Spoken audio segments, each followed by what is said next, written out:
আমি সেইটো কোনোপধ্যে আশা কৰা নাছিলোঁ।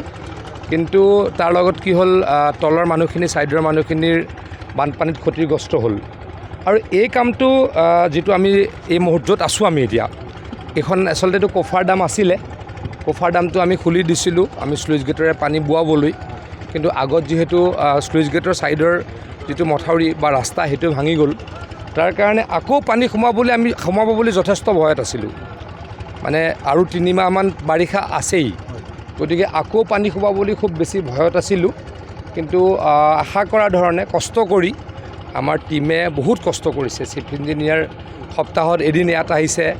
আমাৰ এক্সিকিউটিভ ইঞ্জিনিয়াৰটো ইয়াৰ পৰা নগাঁৱলৈও যোৱা নাই। 26 দিনত এইটো মাৰিবলৈকে সক্ষম হৈছোঁ। আৰু আচলতে এইখন এখন আমি নদীক ভেটা দিলোঁ।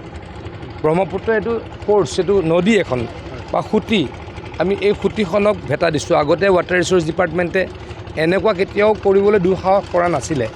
কিন্তু ৰাইজৰ কাৰণে আমি দুঃসাহস কৰিছিলোঁ, কৰিবলৈ চেষ্টা কৰিছিলোঁ, আৰু মই ভাবোঁ সফলো হৈছোঁ। আৰু মই এতিয়া বিভাগীয় আমাৰ চিফ ইঞ্জিনিয়াৰ আৰু ইঞ্জিনিয়াৰ এক্সিকিউটিভ ইঞ্জিনিয়াৰৰ আলোচনা কৰিছোঁ, আমাৰ আৰু অলপ আগুৱাই দুই কাষে যাতে আৰু অলপ আগুৱাই আৰু দুটা মেগা টিউব দিব পাৰি নেকি, যাতে আৰু ইয়াতে ষ্ট্ৰং হয়, যাতে কোনোপধ্যে আৰু পানীয়ে এই বান্ধটো ভাঙিব নোৱাৰে। তাৰ কাৰণে নিশ্চয়কৈ কালিৰ পৰা তেখেতলোকে কাম কৰিব। এইটো একেবাৰে অস্থায়ী নহয়। মই য'ত আছোঁ এইখিনিততো ভাঙিবই নোৱাৰে।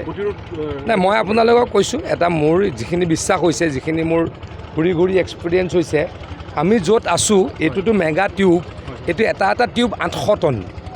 800 টনৰ টিউব এটাক পানী উঠাই লৈ যাবই নোৱাৰে। গতিকে এইটোতো পাৰ্মানেণ্টেই হ'ব।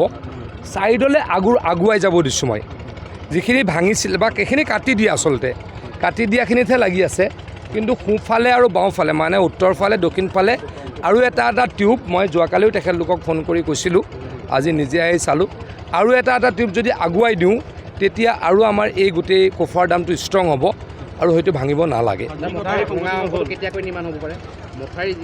সেইখিনিতো বাৰিষা হ'ব লাগিব। এইখিনি আমি বাৰিষাৰ মাজতে অত্যন্ত কষ্টৰে কৰিছোঁ। সেইখিনিও বাৰিষাটো যোৱাৰ পাছত নিশ্চয়কৈ কৰিবলৈকে চেষ্টা কৰিম। এই মুহূৰ্তত চিন্তা কৰা নাই। এই মুহূৰ্তত বানপানীৰ পৰা ৰক্ষা কৰিব কেনেকৈ পাৰি। চাওক, ইয়াতে বানপানীয়ে যথেষ্ট কষ্ট দিছে, সেইটোহে চিন্তা কৰিছোঁ।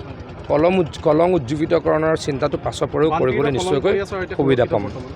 মই ভাবোঁ, আৰু যদি বেলেগত ক'ৰবাত ভাঙে যদি মই নাজানো, এইখিনিত য'ত আছোঁ এইখিনিতো ভাঙিব নালাগে। মোৰ যিমান এক্সপিৰিয়েঞ্চ হৈছে, বা ইঞ্জিনিয়াৰসকল মোতকৈ বহুত বেছি এক্সপিৰিয়েঞ্চ, ময়ো 3 বছৰ ডিপাৰ্টমেণ্টটো চলাইছোঁ, ঘূৰি ফুৰিছোঁ। এই বেগকেইটাতো উটাই নিব নোৱাৰে। আৰু ছাইডত যাতে নাভাঙে, ছাইডত আৰু বেগ দিবলৈকে মই নিৰ্দেশ দিছোঁ। আপোনালোকে জানেই কথাখিনি, ৰাইজৰ দাবীত খান্দি দিয়া হৈছিলে, মোৰ নিজা ইচ্ছাৰে নহয়, ৰাইজৰ দাবীত। গতিকে ইয়াত দুটা পক্ষ আছে, কিছুমানে ইমিডিয়েট খুলি দিয়াটো বিচাৰে, কিছুমানে নিবিচাৰে।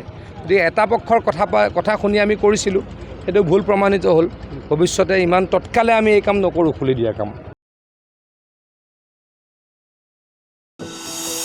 এনিভাৰত 24ৰ প্ৰথম প্ৰয়াস, জুবিন গাৰ্গৰ গীতৰ প্ৰতিযোগিতা। জুবিনৰ গানে কি আনে।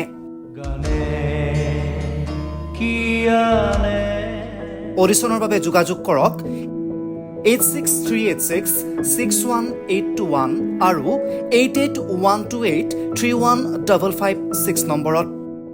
এনিভাৰত 24 উদ্যোগত এটা নতুন সংগীতৰ প্ৰতিযোগিতা আয়োজন কৰা হৈছে, য'ত মোৰ গানৰ প্ৰতিযোগিতা হ'ব।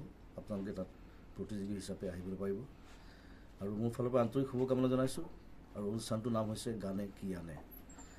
সকলোকে মৰম জনাইছোঁ, সকলোৱে আহক, ইয়াত অংশগ্ৰহণ কৰক। Thank you very much. Love U.